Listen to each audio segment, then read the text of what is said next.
February 1930. Clyde Tombaugh, 24 years old and fresh off a farm in Kansas, patiently scans photographic plates at the Lowell Observatory.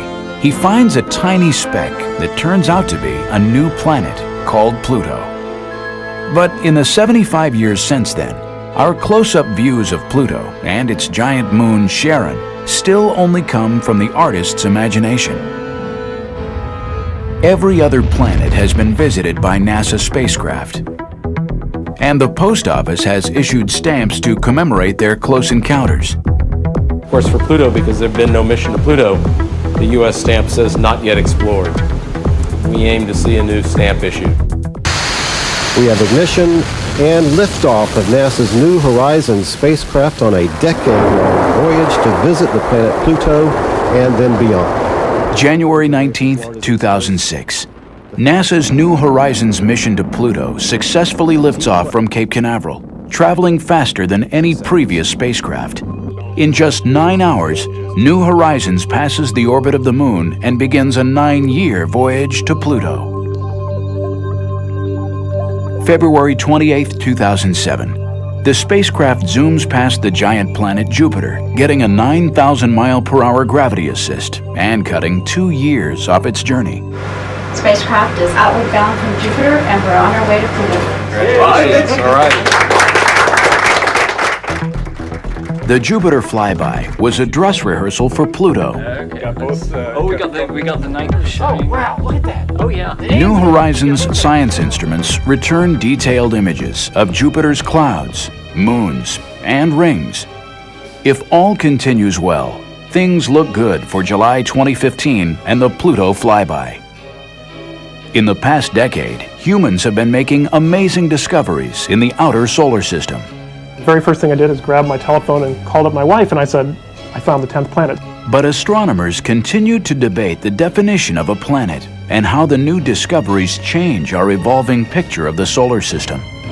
So now, the New Horizons mission is perfectly poised to shed light on this question and revolutionize understanding of our cosmic neighborhood. It's the ultimate in discovery and exploration. We have no idea what the surface of Pluto looks like. So we could see craters, we could see geysers, we could see patches of frost. This is purely speculation. We have no idea what we're really going to see.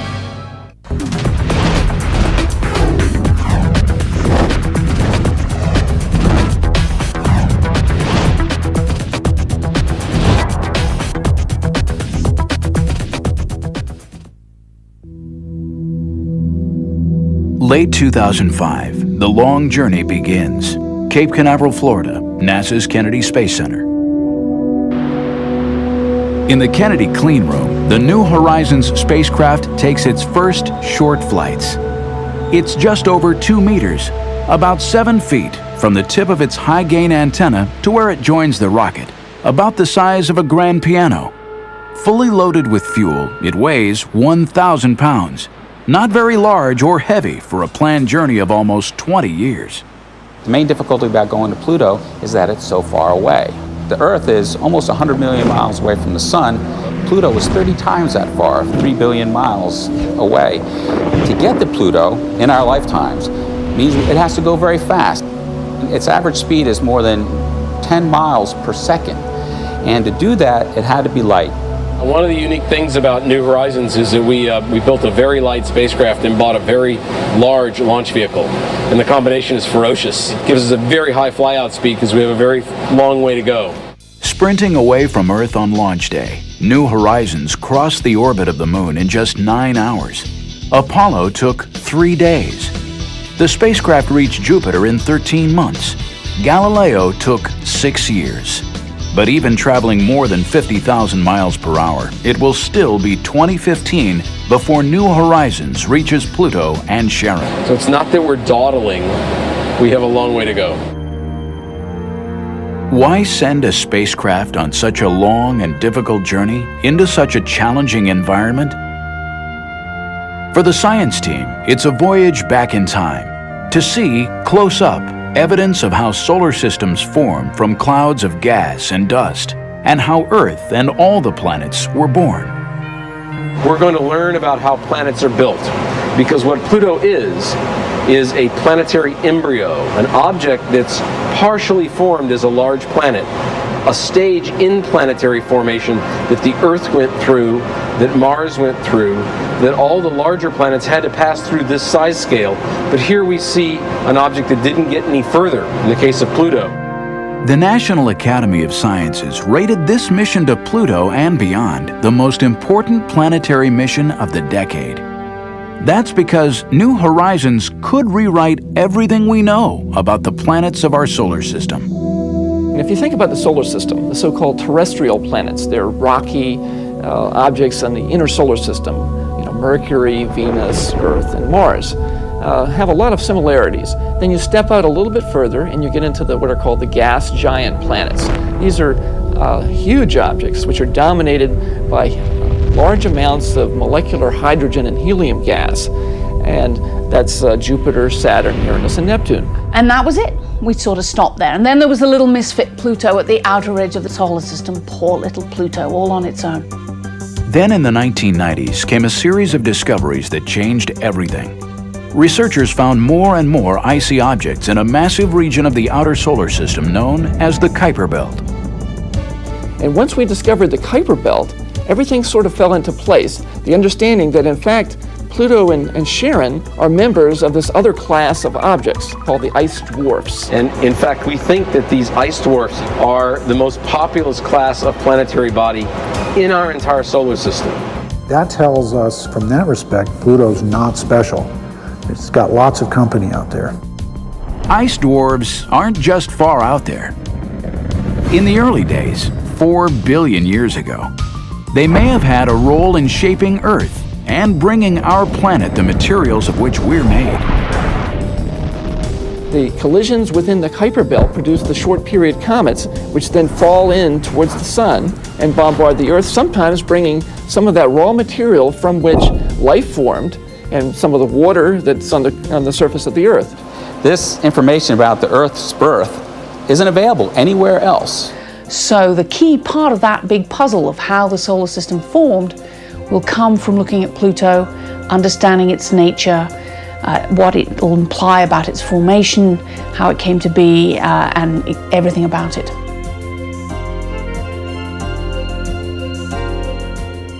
Coming up, with New Horizons safely on its way to Pluto, find out what sophisticated scientific instruments are on board to unravel Pluto's mysteries.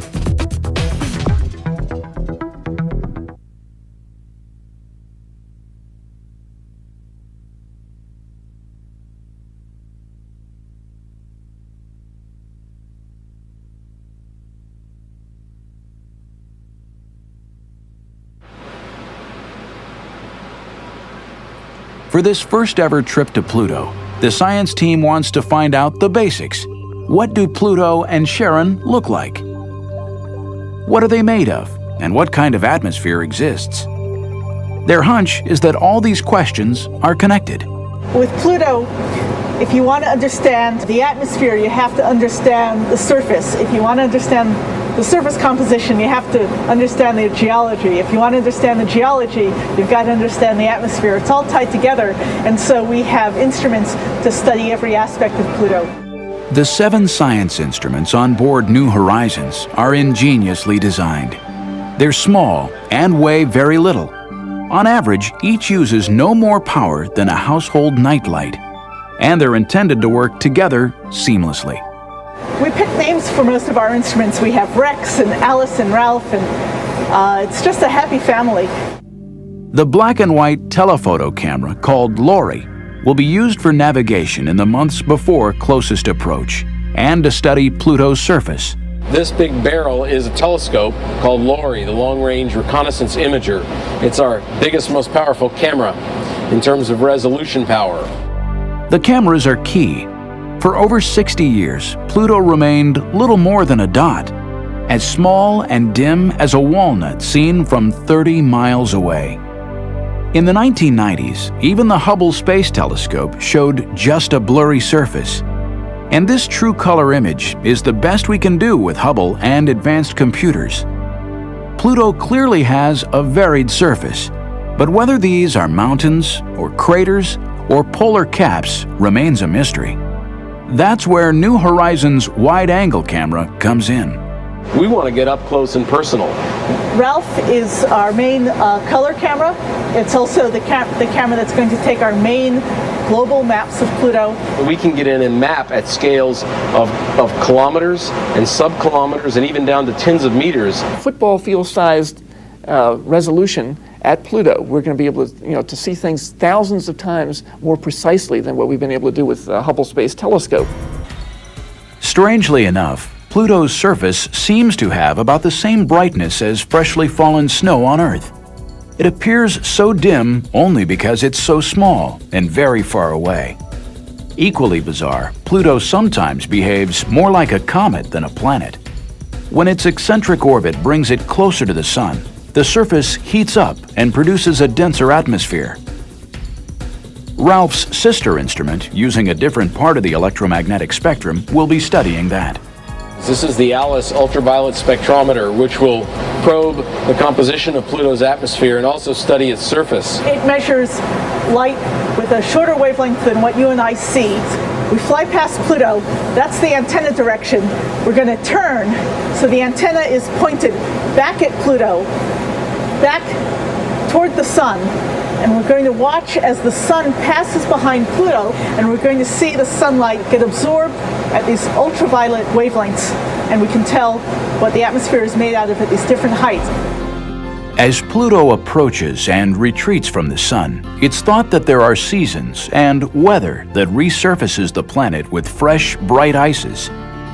Some researchers think this is what creates the light and dark regions, but as yet, no one knows. New Horizons hopes to get to Pluto before winter sets in, and the atmosphere freezes back down to the surface as solid ice.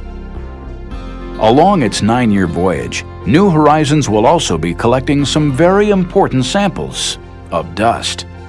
What's the big deal about dust? We have dust everywhere. Dust in your house, dust outside, dust all out the solar system.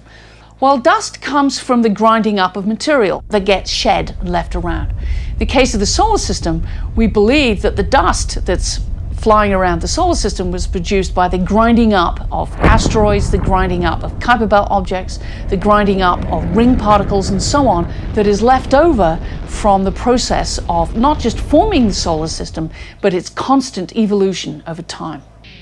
So the last of the 7 instruments is a special dust counter. But this instrument comes from a very surprising source. Every part, from logo to detectors, was designed entirely by college students. Its job is to profile the density of dust particles all the way across the solar system for the first time. But the real breakthrough of this instrument, it's the first time that students have been able to build a flight quality instrument on their own and fly it on a mission to a planet. The students documented their project in behind-the-scenes home videos. Our final instrument will have 12 of these dust detectors all lined up on a panel about 0.1 meters squared. Till now, no dust counter has gotten data farther out than 18 times the distance of Earth from the Sun. Design specs from the SDC are twice that and more, lasting decades, traveling billions of miles, surviving temperatures near absolute zero. Even though it's a student project, the dust counter is every bit as robust and serious as the other instruments on board. The students faced review boards of veteran scientists and engineers as part of the design process. Together, the 7 science instruments are the most powerful set of detectors ever sent on a first flyby of any world in our solar system. But making sure the Pluto flyby is successful meant a race against time to launch in 2006. And before they could ship the spacecraft to the Cape, the hardware and the science instruments all have to go through a rigorous test program. For this mission, keeping on schedule was critical. It's also important that we get there as soon as possible because Pluto does have an atmosphere right now, but it's moving farther and farther away from the Sun. And at some point, that atmosphere is going to freeze out.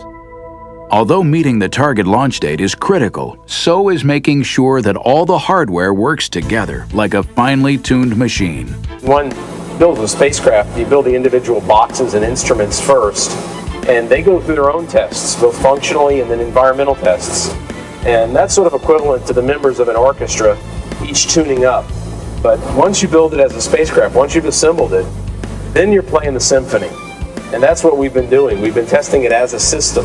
And then we test it again, and then we test it about 5 more times. Once we launch this, we can't go after it with a screwdriver. We can't go fix anything that isn't working. And the test program, the full-up test program, is more than a year long. A big part of the testing that gives us confidence that it's going to work in flight is the environmental testing. So we put it into an environment that's pretty much exactly like it's going to see on its way to Pluto and at Pluto. That includes a thermal vacuum tank where we put it in this big tank, we pump all the air out, it's in a vacuum just in space, then we heat it up and we cool it down just as it's going to see when it's actually in flight. And it's not just the extreme cold that engineers test for. The launch itself puts huge stresses on the spacecraft. These rockets, they're gigantic. They shake a lot. If you've ever seen a paint shaker at a hardware store where it mixes the colors into the paint, that's exactly what the spacecraft is going to go through during launch. One of the things we do is we put the whole spacecraft on a gigantic vibration table, a paint shaker, and shake it. And then test it after that, and shake it again and test it again. Test phases at APL and Goddard have been very intense. We're running a 7-day-a-week, 3-shift-per-day operation. Nothing was easy. Even getting to Andrews Air Force Base meant fighting traffic. Leaving home for Cape Canaveral and the final critical months before launch, the engineers in charge were a little nervous. This is definitely high on the stress level curve. Getting the spacecraft moved from Columbia, Maryland, all the way down to the Cape is pretty tough. Like packing for a long trip, everything you need must come along. Test equipment, spares, tools. Everything we're doing is the last time we do it. We want to make sure every bolt is exactly tight and fastened correctly. Everything's been assembled, tested. The records are kept properly because there's no going back. This is a flight build. Saturday, December 17th, 2005. Spacecraft and third stage in its closed-up fairing, like a giant fragile egg, are placed on top of a huge transporter. With 9 axles and 81 wheels, it's able to raise and lower itself to roll over bumps and up and down slopes without tilting the cargo. Working round the clock, they arrive at Pad 41 before dawn.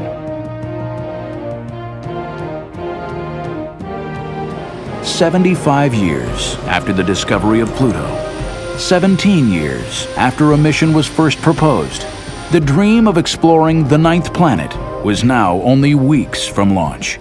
For most people on the project, in a sense, this is the end because it will be built and launched and on its way. But for the science team and the operations team, this is the beginning. This is where we begin the journey. Like a ship, we launch it.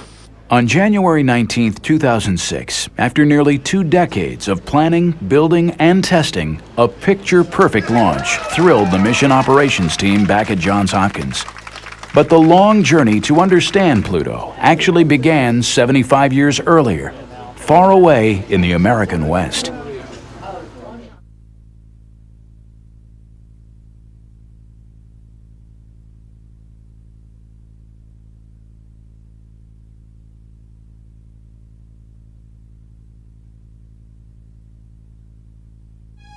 The story of Pluto's discovery begins here, Flagstaff, Arizona, the Lowell Observatory.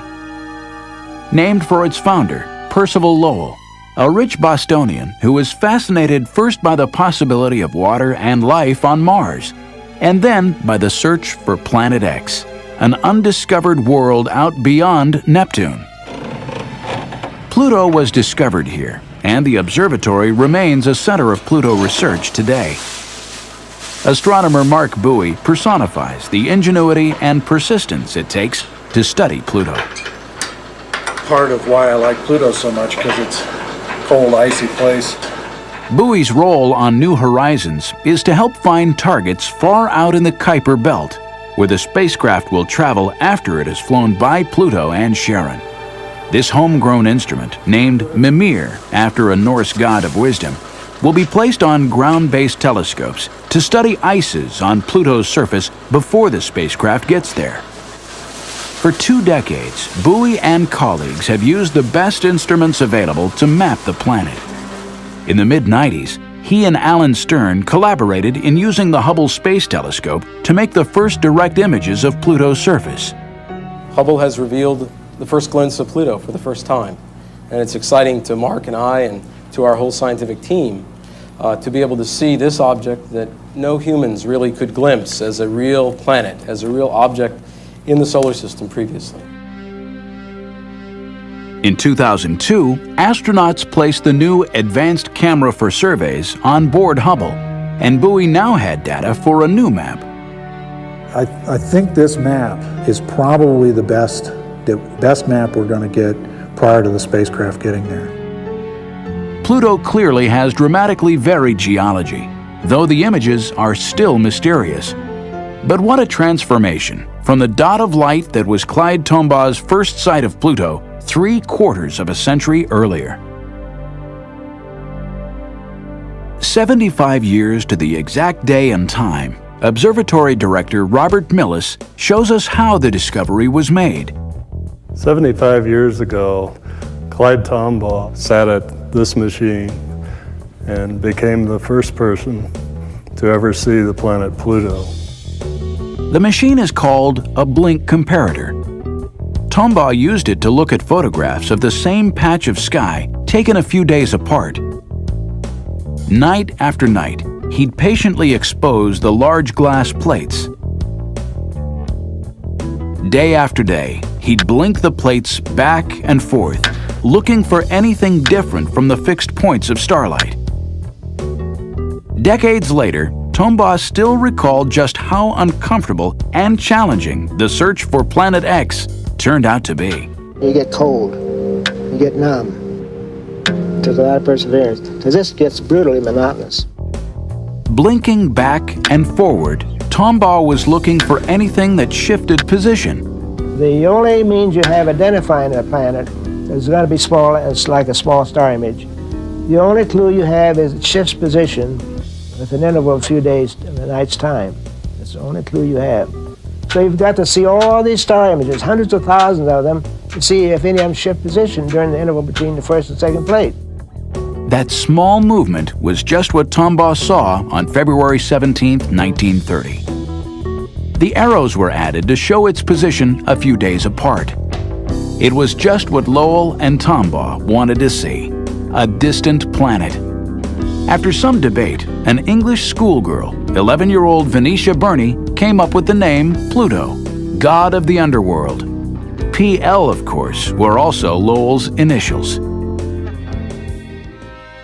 By studying the motion of that dim and distant dot of light, astronomers discovered a Pluto year, the time it takes to move once around the Sun, was equal to 248 Earth years.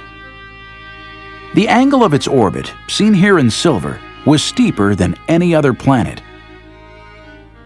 Its distance from the Sun also varied more than any other planet. For 48 years, that was all anyone knew about Pluto. Then, in 1978, astronomers Jim Christie and Bob Harrington analyzed new plates taken at the U.S. Naval Observatory in Flagstaff. Christie noted an elongation of the planet to the north. 1 month later, the bump had disappeared. Blink the images back and forward just like Clyde had done, and you see the bump is moving. Their conclusion? Pluto, like Earth, has a moon. Christie suggested the name Charon after the ferryman of Pluto's underworld in Greek mythology, but preferred to pronounce it Charon, more like his wife's name, Charlene. From the motions of Pluto and Charon, astronomers could work out that the moon was almost half the size of its planet, so large that both objects spin around a central point, their mutual center of gravity, outside Pluto. Pluto and Charon were the first binary planet known in our solar system. Using the basic physics of their orbits and their distance from each other, astronomers were able to calculate their mass and size. Pluto was smaller than our moon, about 1,500 miles in diameter, and had only 1/10 of its mass. Pluto and Charon together would barely stretch across the continental United States. From its size and orbit, astronomers estimated that Pluto is perhaps half rock and half ice. That makes it one of the largest of a whole new class of objects, the ice dwarfs, living out in what's known as the Kuiper Belt. This region is named for Gerard Kuiper, a leading mid-20th century planetary astronomer.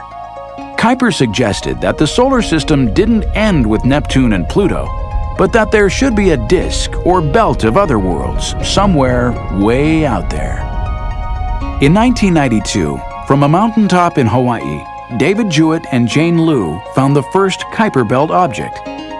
They were using new and highly sensitive CCDs, like the sensors in a modern digital camera.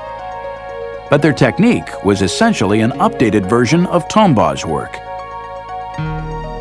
Take carefully registered images of a patch of sky and see if anything moves against the distant stars. This one, QB1, did just that. Jewett and Liu had found the first Kuiper Belt object. It was just a few hundred kilometers across, about the size of an asteroid. In 2002, Caltech astronomer Mike Brown and colleagues found a Kuiper Belt object half the size of Pluto. In 2004, Sedna, another world, 3/4 the size of Pluto. Brown kept on looking, using computers to do the work of Tombaugh's blink comparator. We do exactly the same thing. Clyde Tombaugh is the one who basically figured out the system for finding these things, but we do it all by computer instead. These are 3 images in a row that are blinking on the screen, just like Clyde Tombaugh would blink. On the morning of January 5th, 2005, I was looking at these very images, and I clicked the button saying this one's no good, and I suddenly see this object here very clearly moving across the frame in dead center. This is the one where I almost literally fell out of my chair, because it's perhaps it's close to being the brightest object we'd ever seen out there, and it's also moving extremely slowly. Slow means it's far away. Slow and bright means it's really big. If you combined more distant with anything we'd ever found and almost the brightest thing we'd ever found, you knew immediately that this thing had to be the biggest thing we'd ever found in the outer solar system. The very first thing I did is grab my telephone and called up my wife, and I said, I found the 10th planet. 2003 UB313, the random name assigned by Brown's computer, was 25% larger than Pluto. Until an official name was chosen, Brown came up with a temporary nickname, commemorating Percival Lowell's search for Planet X. We had actually been reserving the name Xena for the first object that we found larger than Pluto. We wanted something that started with an X for Planet X. We wanted something that was mythological. Now Xena is only TV mythology, not real mythology, but we figured Pluto is named after a cartoon dog, so that's okay. And we wanted something that, we decided there weren't enough female planets, so we were going to name another one female planet. So if you take those 3 together, you get Xena. Xena has now officially been named Eris, goddess of discord, which seems appropriate. Some astronomers argue that Pluto and Eris, as Kuiper Belt objects, should not be classified as true planets. Others disagree. In August 2006, in a controversial decision, the International Astronomical Union reclassified Pluto, Charon, and Eris as dwarf planets. But Mike Brown thinks the new findings far out in the Kuiper Belt only make the New Horizons mission more exciting. Pluto is the closest member of this new class of objects we're finding. The next best thing to studying all of these objects out there is to go look at some of the big ones. Go look at Pluto. It's not the biggest one out there, but it's the closest really big one that we can learn a lot about. So I think that going to Pluto is much more exciting today than it was even a year ago. In 2005, Hal Weaver and Alan Stern used the Hubble for another close-up look at Pluto and Charon. We want to know everything that could possibly be along our path as we're going through the Pluto-Charon system. The result was an historic and astonishing discovery. This was just incredible. In fact, it was so incredible we almost didn't believe it at first. They saw 2 small, dim moons where only Charon had been known before. It would double the excitement of the close encounter. We get 4 for the price of 2. You know, instead of having just Pluto and Charon, we now have another couple of exciting moons to investigate. Pluto is an even more interesting place than we imagined. Mark Bowie went back and confirmed the discovery by reanalyzing previous images. He made this true color portrait of Pluto and Charon with the newest moons, Nix and Hydra. New Horizons will speed through the Pluto system in less than a day. To maximize success, the mission would use flying by Jupiter, the largest planet in our solar system, as a dress rehearsal for encountering the smallest. Early 2007, engineers and scientists got ready.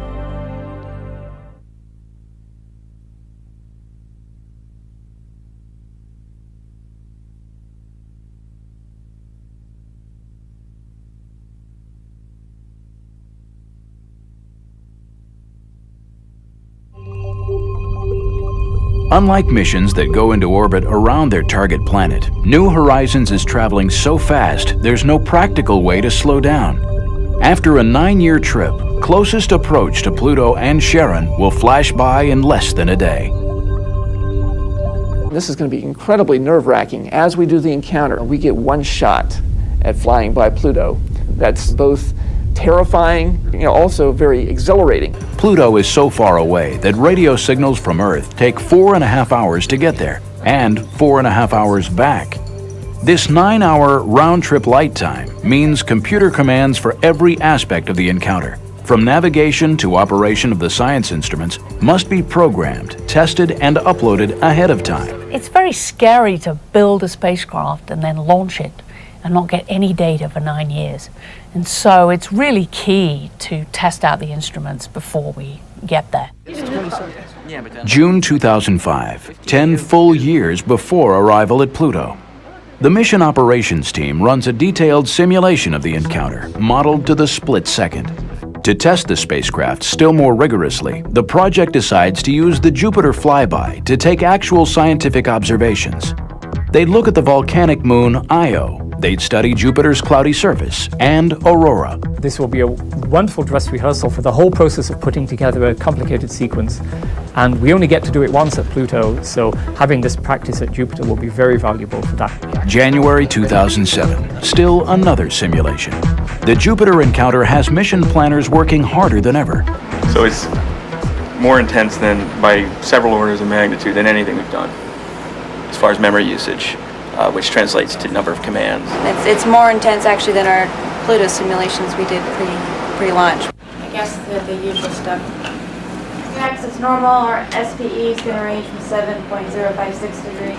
The observation starts 10:06:16. Before any command is sent up to the spacecraft, it's reviewed by a representative of every subsystem, power, thermal, data handling, as well as the science team. One bad line of code can cripple a spacecraft. The Jupiter encounter has 40,000 of them. Every command is run through a series of computers, identical to those up in space, except that this New Horizons mission simulator is safely on the ground in Maryland. February 28, 2007, 45 minutes after midnight GMT. New Horizons closes in on Jupiter. Hours later, scientists and engineers gather at the Applied Physics Laboratory for what they hope will be the first post-encounter transmission from the spacecraft. Mission managers coordinate with researchers across America. Experienced operators stand by at stations dedicated to each instrument and subsystem. The ACE, or Lead Flight Controller, communicates with NASA's Deep Space Network Station in Australia. Alice Bowman is Mission Operations Manager, or MOM. Her professional family includes some of the brightest engineers around. Today's very important. It's our Jupiter flyby day. And of course, the test is coming right up. We'll see if the spacecraft made it through the dangerous radiation at Jupiter. For this milestone in the life of the mission, all hands are on deck. It's real big. As you can see, we have a lot of people coming in today, a lot of scientists who wanted this information off the satellite that we've been trying to get for them. So today is real eventful. I would put it somewhere between launch and actually getting to Pluto. I'd say it's the third most critical activity in the whole timeline. We're really putting the spacecraft through a stress test. That's our primary objective. But as long as we had to stress it, we thought we'd stress it with 700 science observations. 700 observations. 40,000 commands. Science planners work with guidance and control engineers to write a playbook for the encounter, a script for every time tick of the flyby. At Jupiter, New Horizons is on her own. Here on Earth, they wait. You guys nervous? No, not really. Nothing we can do at this point. That's right, not nervous. No. Not a bit. This is all done by remote control. That's the nature of this business. 500 million miles away, our little puppy is doing its job and doing very well. Just come up on track like it always does. So. We're about a little less than 6 minutes away from our first look at telemetry. They'll know all is well when screens light up with green text indicating the spacecraft has survived. DSN Australia confirms that New Horizons has phoned home. Pluto Ace. Go ahead, Pluto Ace. Yes, we're now receiving telemetry and we're locked. RF mom on Pluto 1. Status check. RF is green. PI, this is mom on Pluto 1. Spacecraft telemetry for all subsystems is nominal. Spacecraft is outward bound from Jupiter, and we're on our way to Pluto. Congratulations. All right.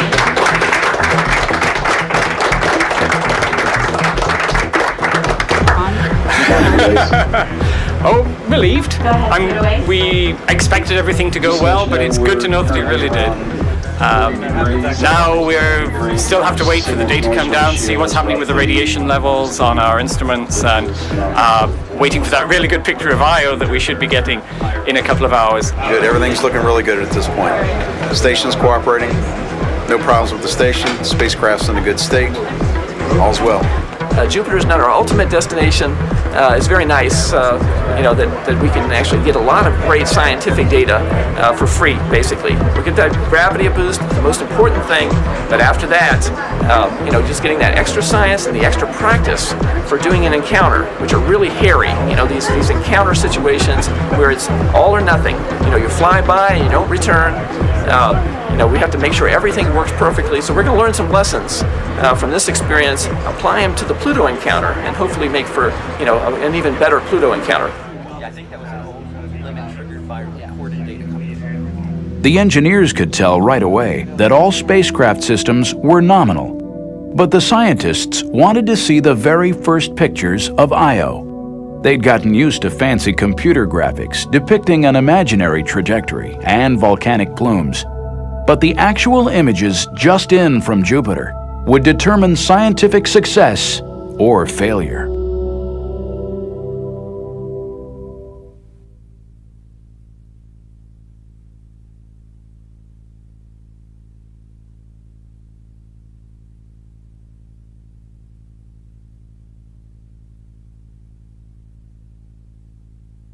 Yeah, this is the highest resolution image of Io with its spectacular plume, we hope. Like Clyde Tombaugh decades earlier, they hoped for discoveries. Flight right there. Oops. The spacecraft took the images hours before, but for the researchers, this was exploration live and real time. There it is, off the, wow. Okay. Camera and spacecraft delivered as promised. 2 plumes off the limb. Okay. Got both. We got the night shipping. Oh wow! Look at that. Oh yeah. And we got both of them. We got both of them. And another plume. Oh my gosh. Rising into sunlight. Right, yeah. The first raw images might be fuzzy, but now they knew their aim was true. Computers would be able to clean them up and begin to update the textbooks. Yeah. Hal and John rushed next door to let the full science team see how their spacecraft was performing. Second plume has a different shape.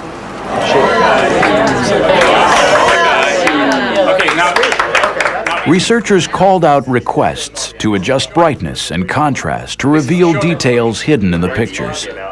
Now they knew for sure they'd captured the volcano called Tvashtar, spewing its sulfur plume 180 miles up into space. How about that one up there? What is that? How about this one here? Is that a mountain or is that a mountain? Many of the scientists were veterans of previous missions, but precise navigation and state-of-the-art cameras were revealing the Jupiter system as never before. There was the one Voyager 1 image, the high-resolution image that showed the filamentary structure, but nothing like this. Yeah, that's Professional astronomers, of course, thrill at each new image, but the general public also had a role in targeting New Horizons cameras. And what we actually did is went out to some blog sites where talented amateur astronomers and planetary scientists discussed the latest findings. Like the student dust counter, this was the first time the public had a chance to shape a deep space mission. We asked them, suggest to us some of your best ideas for what we call Kodak moments, unique geometries when we could obtain something evocative. Out of this process came the idea for snapping Io and Europa lit edge-on by the sun. Stern's favorite captured Europa rising over Jupiter.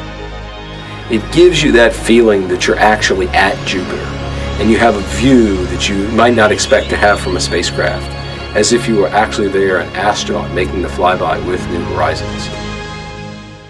There were 7 Kodak moments, but New Horizons returned almost 700 observations. And we have very detailed images that show us much finer structure now in Jupiter's ring system than had ever been obtained by any previous mission. The cameras had been designed to work in the much dimmer light far out at Pluto, but special software helped record the structure and dynamics of Jupiter's clouds, including both the great and little red spots. No spacecraft had made detailed observations since the formation of the little red spot. And this is not such a little spot, after all. It's as large as the Earth, practically. And we happen to be the first mission to Jupiter since the coagulation of some smaller storms into the so-called little red spot. So the spacecraft passed this intentionally extreme stress test with flying colors. Because I would have been very happy if half or more of the observations had worked out, rather than upwards of 95, 97%. Leaving Jupiter, New Horizons will fly down the planet's giant magnetic tail, another first for this mission. Then it will be time for an 8-year cruise to Pluto, with long periods spent in hibernation, instruments turned off. Well, Cruise for New Horizons is a 8-year sequence during which most of the time the spacecraft is in hibernation. And we do that in part to save money, but more importantly to save time, wear and tear on the electronics. In fact, most of the electronics boxes on New Horizons, although they will be 9.5 years old on reaching Pluto, they will only have between 2 and 3 years of on time. So for practical purposes, the spacecraft is not 9.5 years old, but 2.5 or 3 years old. Commands out. Keeping the spacecraft young is one thing. Mission planners also had to think about who would be around to operate the spacecraft in 2015. Many of the faces you see around New Horizons are relatively young. That's also no accident. You know, if it's something like that, we should hit you up.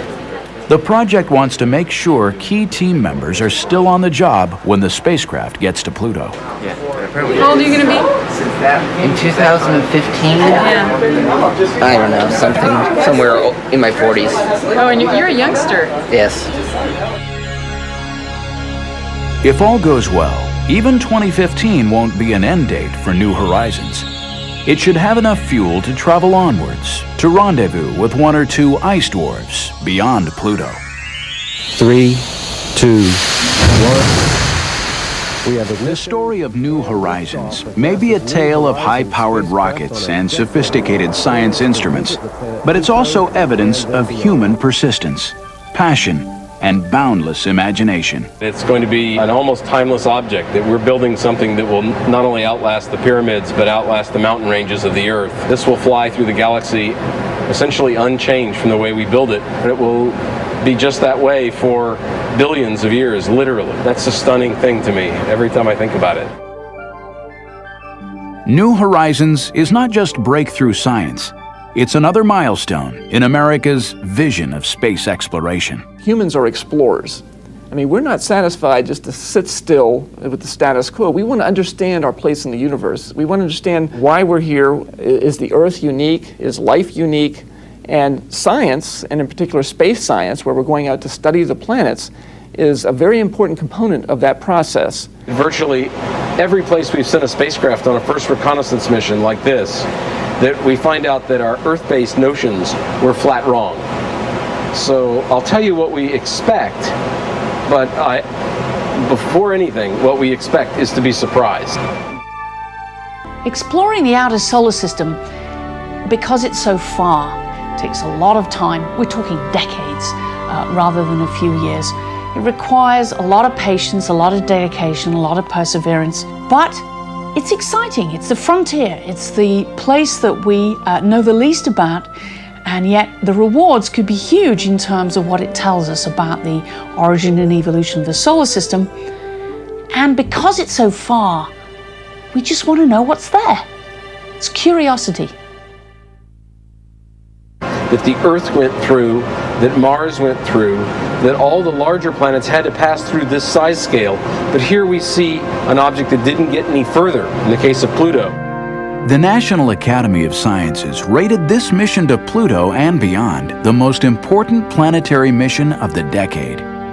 That's because New Horizons could rewrite everything we know about the planets of our solar system. And if you think about the solar system, the so-called terrestrial planets, they're rocky objects in the inner solar system, Mercury, Venus, Earth, and Mars, have a lot of similarities. Then you step out a little bit further and you get into what are called the gas giant planets.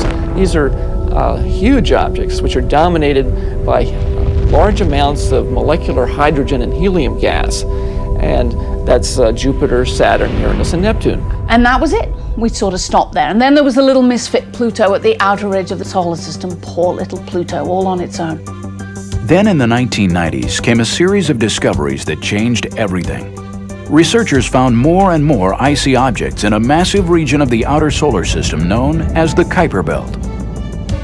And once we discovered the Kuiper Belt, everything sort of fell into place. The understanding that in fact Pluto and Charon are members of this other class of objects called the ice dwarfs. And in fact, we think that these ice dwarfs are the most populous class of planetary body in our entire solar system. That tells us, from that respect, Pluto's not special. It's got lots of company out there. Ice dwarfs aren't just far out there. In the early days, February 1930.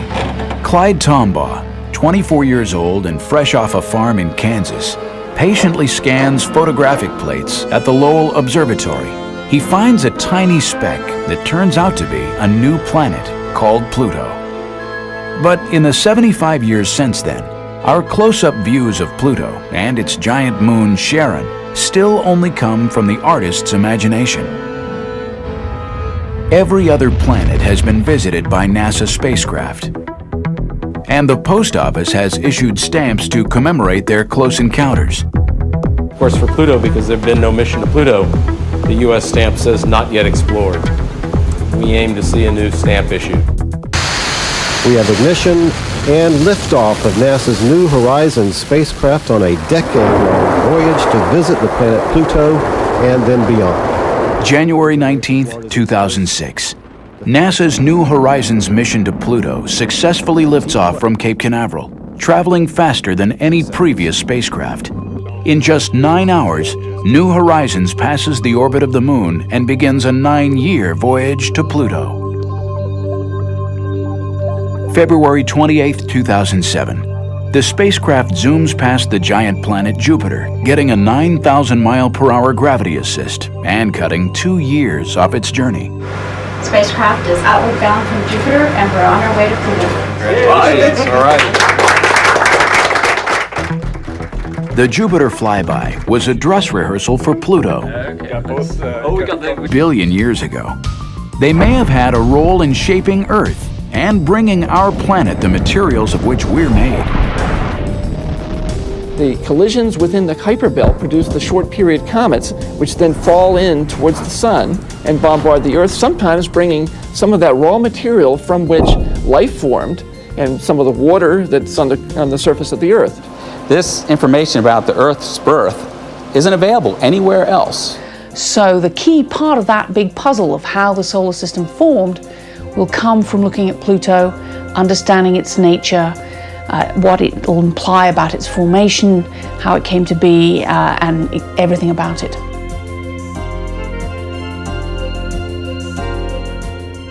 Coming up, with New Horizons safely on its way to Pluto, find out what sophisticated scientific instruments are on board to unravel Pluto's mysteries.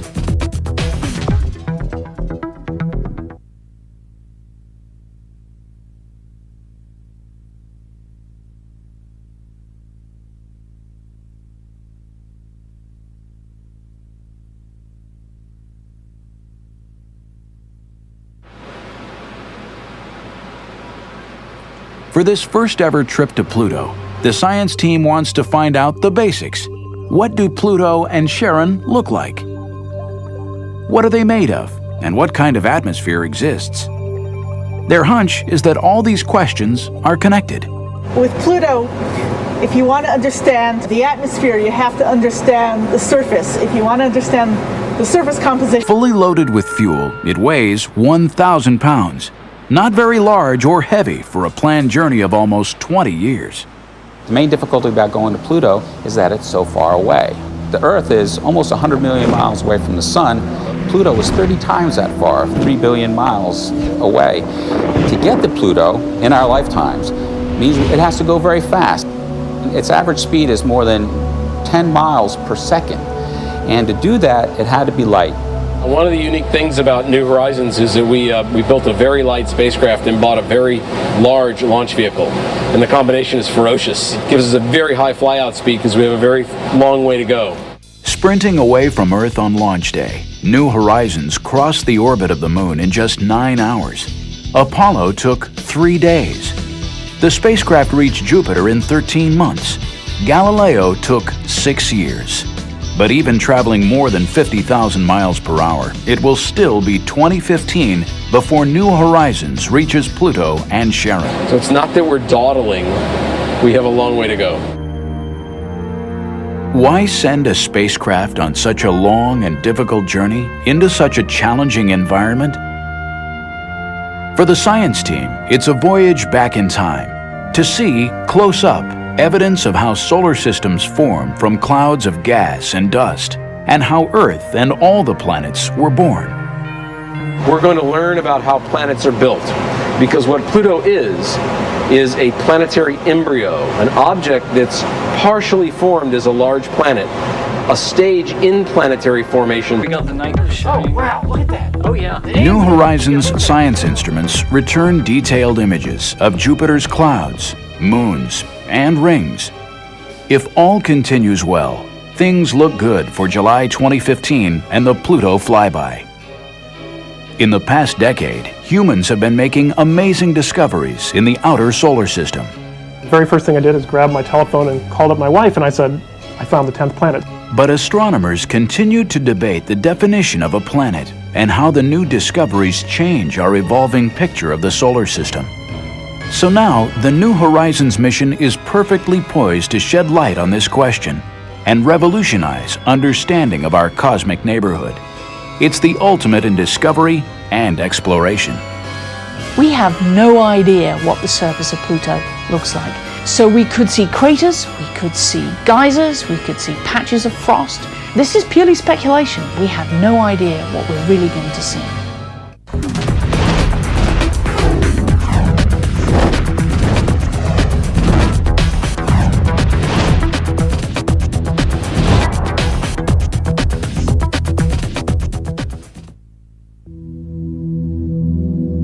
Late 2005, the long journey begins. Cape Canaveral, Florida, NASA's Kennedy Space Center. In the Kennedy clean room, the New Horizons spacecraft takes its first short flights. It's just over 2 meters, about 7 feet from the tip of its high-gain antenna to where it joins the rocket, about the size of a grand piano.